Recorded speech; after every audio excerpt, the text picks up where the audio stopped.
सह नौ भुनक्तु सह वीर्यं करवावहै तेजस्विनावधीतमस्तु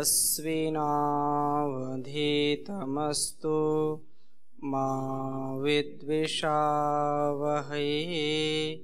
ओम शांति शांति शांति। वैदिक जीवन पद्धति की इस कक्षा में आप सबका हार्दिक स्वागत है, अभिनंदन है। प्राणायाम के विषय में हमने बहुत ही विस्तार से चर्चा की और उस प्राण विद्या को समझने का प्रयास किया। यूं तो इतना गहन विज्ञान है ये कि जितना हम स्वाध्याय करते जाते हैं उतना लगता है ये कम है और करना चाहिए। फिर भी हमारा जितना प्रयास हो सकता है उतना हमको जो भी विद्या हम सुनते हैं, पढ़ते हैं, जानते हैं, उसको उतना ही जान करके अपने जीवन में उतारने का प्रयास करेंगे तो निसंदेह हमारा जीवन बहुत उज्जवल होगा। हमारे जीवन की जो मांग है, हमारे जीवन का जो उद्देश्य है, इस जगत में आने का जो उद्देश्य है उसकी पूर्ति होती है। तो हम अष्टांग योग के अगले अंग का स्वाध्याय करेंगे। प्राणायाम के बाद आता है प्रत्याहार। यम, नियम, आसन, प्राणायाम और प्रत्याहार। तो प्रत्याहार के विषय में हम चर्चा आज आरंभ करेंगे और समझने का प्रयास करेंगे कि ऋषि जो योग है, जो प्राणायाम है, उस प्राणायाम को करने से प्राणायाम के लाभ क्या हैं और कौन कौन से प्राणायाम करने चाहिए, सारी बातें पीछे बताई हैं। और अब आगे हम प्रत्याहार का थोड़ा स्वाध्याय करेंगे। तो कहा प्रत्याहार अथ कह प्रत्याहारः। प्रत्याहार क्या है, हम उसको समझने का प्रयास करें। ऐसे तो शब्द तो सुनते हैं, लेकिन व्यवहारिक दृष्टि में प्रत्याहार क्या होता है इसको समझने का थोड़ा सा प्रयास करते हैं। तो कहा कि स्व विषया संप्रयोगे चित्त स्वरूपानुकार इवेन्द्रियाणाम प्रत्याहारः। प्रत्याहार क्या है तो उसके विषय में एक सूत्र आप लिख लीजिए। स्व विषया संप्रयोगे चित्त स्वरूपानुकार इवेन्द्रियाणाम प्रत्याहारः। तो कह रहे हैं कि जो इंद्रियां हैं, इन इंद्रियों के अपने अपने विषयों अर्थात जो संप्रयोग हैं, जो सन्निकर्षता है, उसका अपने अपने विषयों अर्थात रूप रस आदि का संप्रयोग सन्निकर्ष न होने पर मानो चित्त वृत्ति के अनुरूप ही इंद्रियां हो जाती हैं। और इसलिए चित्त के निरोध होने पर प्राणायाम के द्वारा हम क्या करते हैं, चित्त का निरोध करते हैं, मन को नियंत्रित करते हैं और उस प्राणायाम का फल आगे हमको मिलता है और ये प्रत्याहार घटित होता है। तो प्रत्याहार में यही विशेष बात जो यहाँ कही जा रही है कि चित्त के समान इंद्रियां जब प्राणायाम के द्वारा चित्त हमारा नियंत्रित हो जाता है, रुक जाता है, ठहर जाता है, तो इंद्रियां भी चित्त के अनुरूप हो जाती हैं। जैसे हमारा चित्त ठहर गया तो हमारी इंद्रियां भी ठहर जाती हैं। जो इंद्रियां बाह्य विषयों को उनका आलंबन पाकर के जब हमारे स्वभाव में चंचलता उत्पन्न करती थी या हमको अपने साधना के पथ से भटका देती थी, वो उस समय फिर भटका नहीं पाती हैं। कह रहे हैं कि चित्त निरोध से किसी एक इंद्रिय के जय के समान दूसरी इंद्रियों को जीतने के लिए अन्य उपाय की आवश्यकता नहीं होती है। व्यास भाष्य में एक उदाहरण दिया कि जैसे रानी मधुमक्खी होती है और रानी मधुमक्खी जहां जाती है वहां उसके पीछे पीछे सारी मक्खियां जाती हैं, जहां वो बैठती है वहीं सारी मक्खियां बैठ जाती हैं, और जहां जहां वो विचरण करती है, जिस जिस स्थान में जाती है, जिस देश को प्राप्त करती है, वहां वहां उसके पीछे सारी मक्खियां होती हैं। ठीक उसी प्रकार से जब हमारा मन नियंत्रित हो जाता है, मन हमारा ठहर जाता है, एकाग्र हो जाता है, विषयों को ग्रहण नहीं करता है, तो उस समय जैसे रानी मधुमक्खी के समान मन बैठ गया, नियंत्रित हो गया, ये हमारी इंद्रियां भी अन्य मक्खियों की तरीके उसी के पीछे हो जाती हैं और वो भी ठहर जाती हैं। उनका भी ठहराव जो है वह बाह्य विषयों से विमुख हो जाने पर, चित्त के निरोध हो जाने पर, बाह्य विषयों के विमुख हो जाने पर वैसे ही इंद्रियां निरुद्ध हो जाती हैं। जैसे चित्त का निरोध हुआ तो इंद्रियों का भी निरोध हो जाता है, और जब तक चित्त का निरोध नहीं होगा तब तक इंद्रियों का भी निरोध असंभव है। तो यही प्रत्याहार कहलाता है। यही क्या कहलाता है? इवेंद्रियाणाम प्रत्याहारा, चित्त स्वरूपानुकारा इवेंद्रियाणाम प्रत्याहारा। स्व विषय संप्रयोगे, अपने अपने विषयों को वो जब ग्रहण न करके मन पर, वैसे मन पर ही वो निर्भर होती हैं, इसलिए इसको, इस योगांग को प्रत्याहार कहते हैं। महर्षि देवदयानंद जी लिखते हैं कि प्रत्याहार उसका नाम है कि जो जब पुरुष अपने मन को जीत लेता है, पुरुष अपने मन को जीत लेता है, तब इंद्रियों का जीतना अपने आप हो जाता है, क्योंकि मन ही इंद्रियों को चलाने वाला है।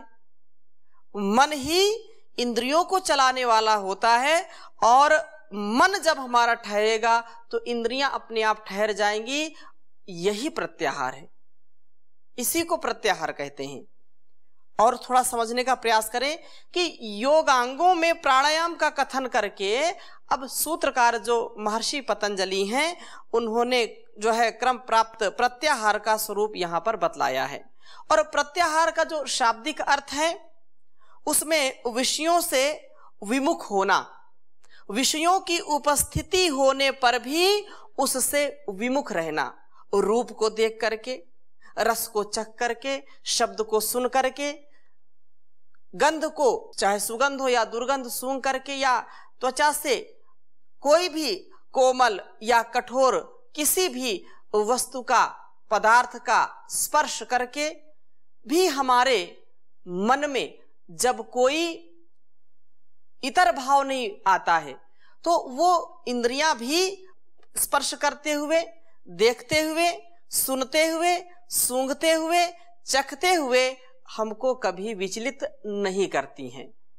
वह हमारा पूरा जो है मन का ही पूरा साथ देती हैं। तो यही प्रत्याहार कहलाता है। इसमें इंद्रियां बाह्य विषयों से विमुख होकर के अंतर्मुखी हो जाती हैं।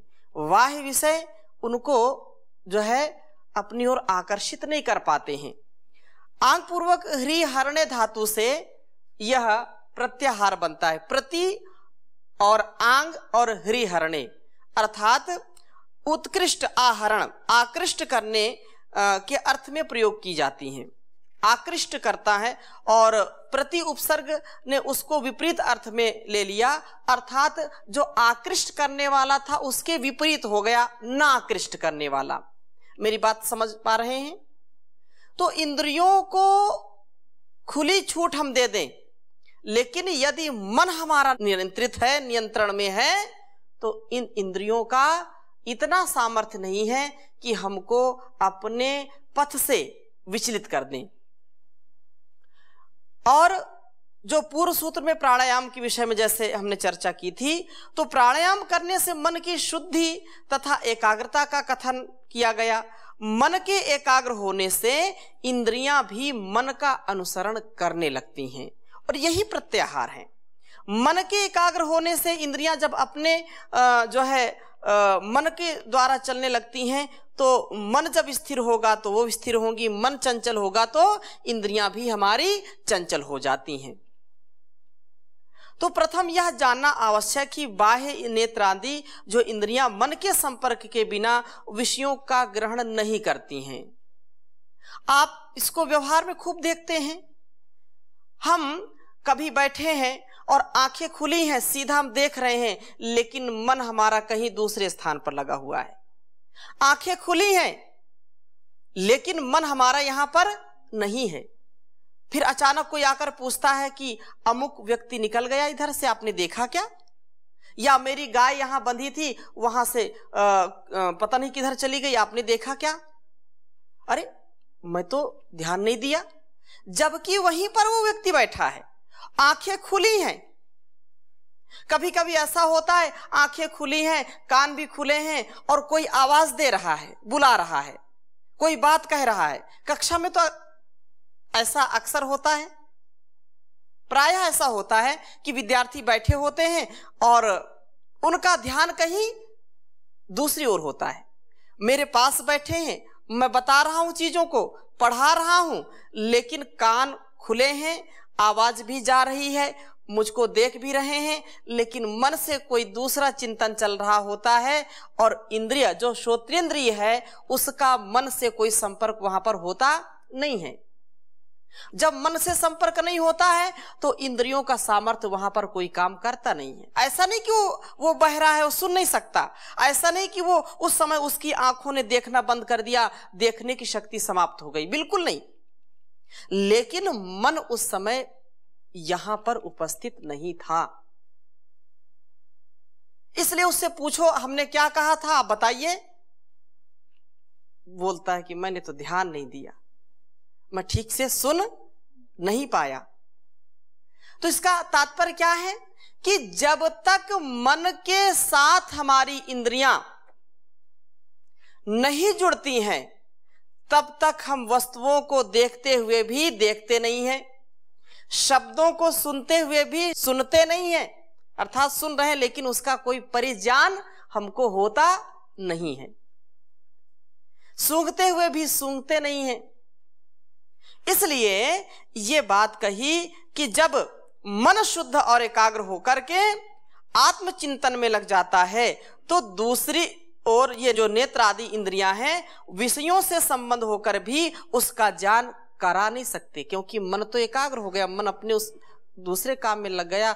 और कोई जब ध्यान में बैठता है मन उसका एकाग्र हो गया, थोड़ा सा कोई आवाज भी करता है, अपने वातावरण में आसपास में किसी प्रकार की आवाज सुनकर के भी उसका मन विचलित नहीं होता है, उसका ध्यान टूटता नहीं है।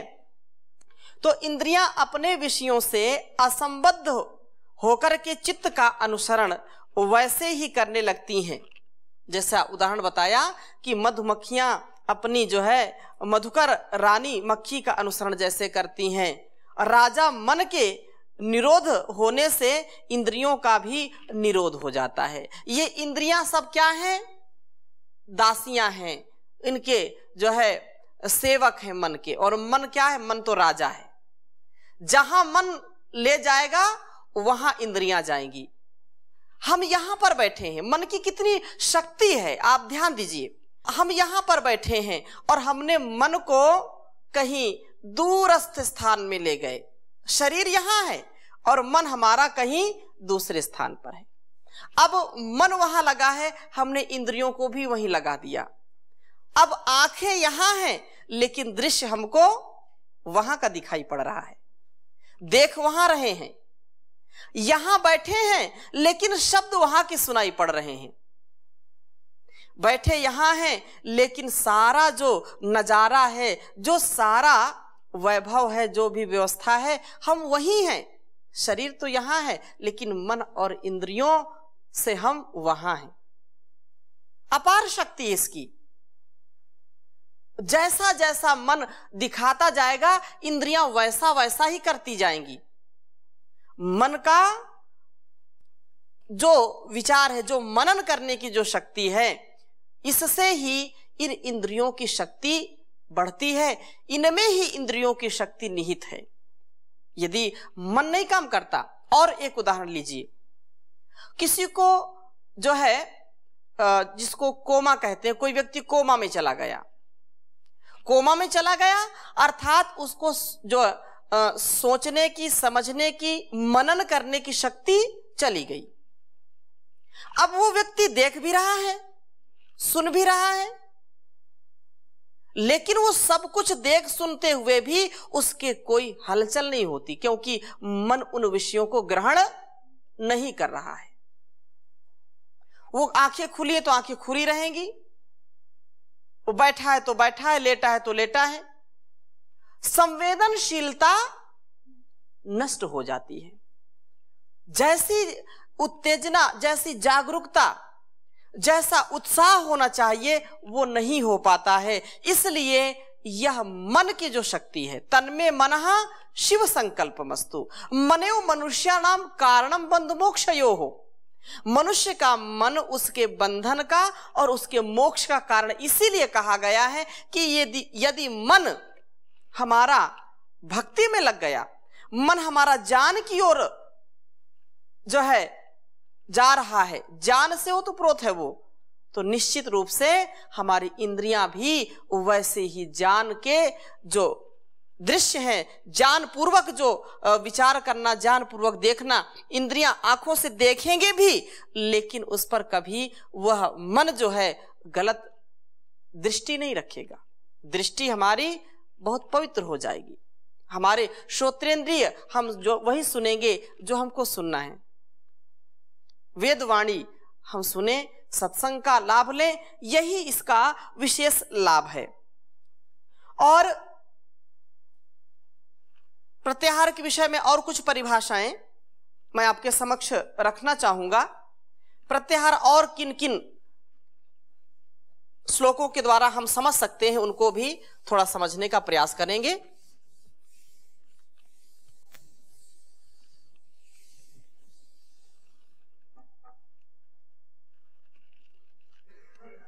कहा प्रत्याहारम प्रशंसन्ति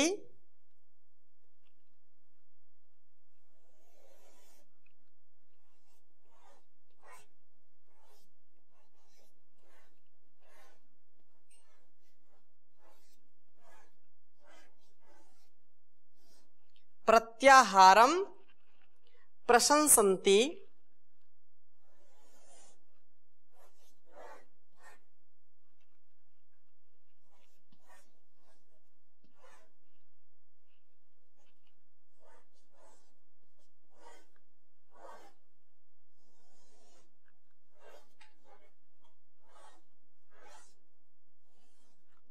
प्रत्याहारम प्रशंसन्ति संयुता योगिनः सदा।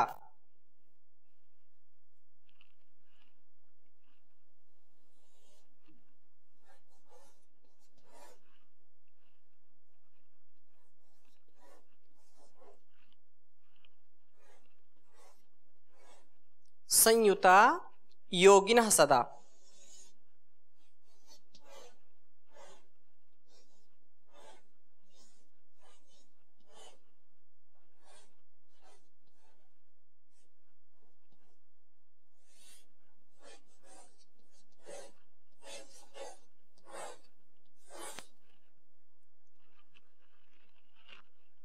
स्थानात् स्थानात् समाकृष्य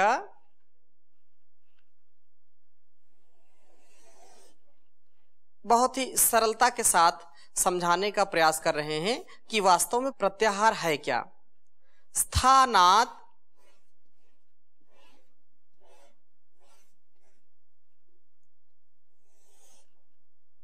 स्थानात् स्थानात्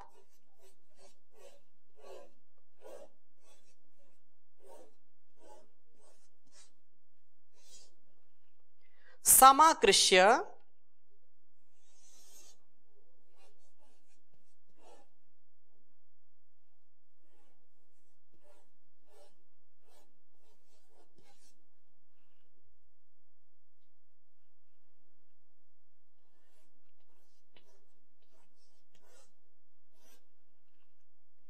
प्रत्याहारः स च उत्तमः।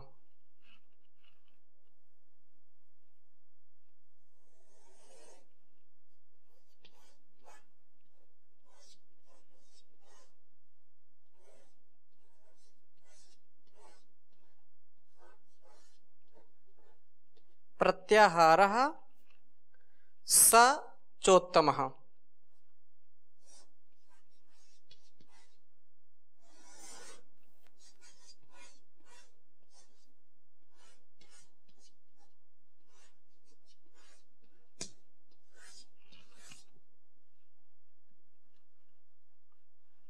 उच्चारण करेंगे एक बार। प्रत्याहारं प्रशंसन्ति संयुता योगिनः सदा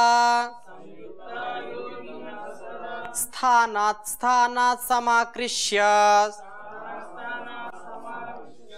प्रत्याहारः स चोत्तमः। प्रत्याहारं प्रशंसन्ति संयुता योगिनः सदा स्थानात् स्थानात् समाकृष्य प्रत्याहारः स चोत्तमः। तो कह रहे हैं कि यह संयमी योगी सदा प्रत्याहार की प्रशंसा करते हैं। जो संयम में अपने जीवन को जीते हैं, उनका उठना बैठना बोलना, उनकी एक एक क्रिया प्रतिक्रिया, उनका शील स्वभाव, उनकी वाणी व्यवहार आचरण जो बहुत ही सधा हुआ है, जो अपने जीवन को संयम की डोर से कस करके रखे हुए हैं, ऐसे योगी, ऐसे धीर गंभीर विद्वान सदा प्रत्याहार की प्रशंसा करते हैं और इंद्रियों को उनके विषय स्थान से खींच खींच कर नियंत्रित करना। अब प्रत्याहार की जो प्रशंसा करते वो है क्या? वो क्या है? उसको कहते हैं कि इंद्रियों से स्थानात् स्थानात् समाकृष्य प्रत्याहारा सचोत्तमः। वो विद्वान, वो ज्ञानवान, वो विवेकवान मेधावी अपने इंद्रियों को उनके विषय स्थान से, जो इनके विषय हैं रूप रस गंध शब्द आदि, उन विषयों से इन इंद्रियों को खींच खींच करके नियंत्रित करना, अपने वश में करना, यही प्रत्याहार कहलाता है। इंद्रियों को यत्नपूर्वक उनके विषयों से अलग करना। अनेक प्रकार से आप देख सकते हैं कि जिसको जिसकी लत पड़ गई है, जिसको जिसके विषय में विशेष रुचि हो गई है, किसी को रसना की वासना में उसका कोई वश नहीं चलता है और उसको कुछ ना कुछ खाने के लिए हर क्षण हर पल चाहिए ही चाहिए। चिकित्सक ने मना किया है कि आपको ये अमुक रोग है, इसलिए इस व्यंजन को नहीं खाना, और जिस दिन से उसने मना किया है उस दिन से और मन लग रहा है कि और खाना है।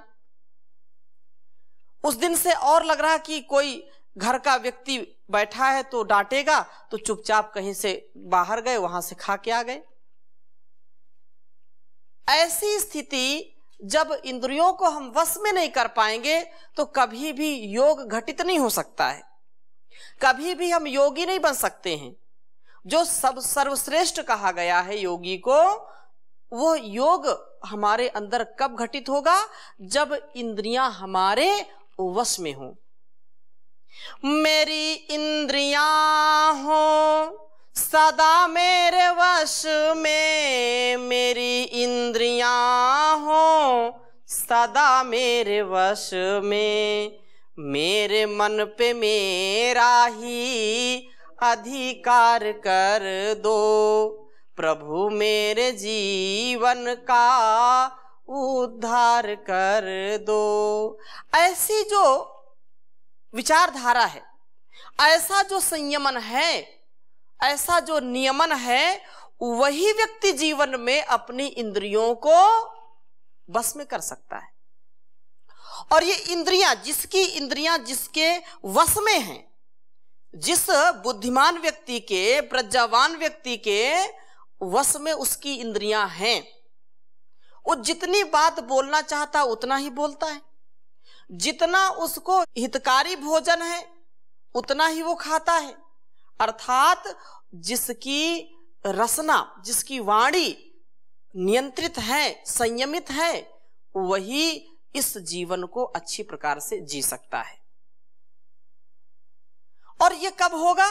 जब हम उस परमात्मा के प्रति कृतज्ञता से, भक्ति भावना से ओतप्रोत होकर के उसका गुणगान करेंगे, उसको ऐसे माने कि वो हर वक्त मेरे साथ रहता है, हर पल मेरे साथ रहता है। तो मेरी इंद्रियों को ऐसी कोई भी वस्तु, ऐसा कोई भी पदार्थ कभी गिरा नहीं सकता, पथ से हटा नहीं सकता, क्योंकि वह मेरे साथ है। वह ईश्वर, वह मेरा गुरुओं का भी गुरु हमेशा मुझको उपदेश दे रहा है कि इस मार्ग में चलना, इसमें नहीं चलना। ये जो चारों ओर ऐसा चमत्कार, ऐसा जो चारों ओर ये चकाचौंध है लोक की, ये संसार की, उसमें मैं फंस नहीं सकता हूं। और यही प्रार्थना हम करते हैं। हिरण्मयेन पात्रेण सत्यस्या पिहितम मुखम तत्वम पूषण अपावृणु सत्य धर्माय दृष्टये। कि जो इस संसार की चकाचौंध है, ये इंद्रियों को अपनी ओर आकर्षित करती है ना, वो खींचती है। तो हम परमात्मा से प्रार्थना करें कि हे परमपिता परमेश्वर, पुष्टिदाता, हे जगदीश्वर, आप मुझको इस चकाचौंध से दूर करो। मुझको जो सत्य ज्ञान है, जो तथ्य है, सत्यम जानम अनंतम ब्रह्म, मैं आपके दर्शन कर सकूं, आपका अनुभव कर सकूं, ऐसी प्रज्ञा से, ऐसी मेधा से, ऐसी शक्ति से, ऐसी भक्ति से मुझको युक्त करिए, ताकि मैं योगी बन करके अपने जीवन को जी सकूं। तो आज की कक्षा में यहीं तक, शेष चर्चा अगली कक्षा में करेंगे। ओम शांति शांति शांति।